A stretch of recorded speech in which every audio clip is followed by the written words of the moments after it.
luto tayo ng ginatang langka at saka kamuting kahoy. Yan guys, magkasama na sila. Ginatang langka at ginataang talbos ng kamuting kahoy. Sarap na ulam yan, lalo na't maulan. Tapos nilagyan natin ng konting sili para may konting sipa. Medyo mahalang ng konti.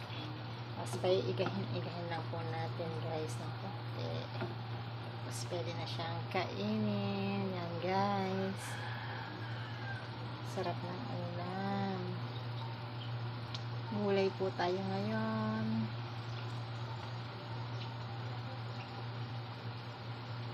Isang ginataang recipe po uli ang isi-share ko sa inyo. Ginataang langka at kamuting kahoy. Tara guys, luto na to. Kain tayo.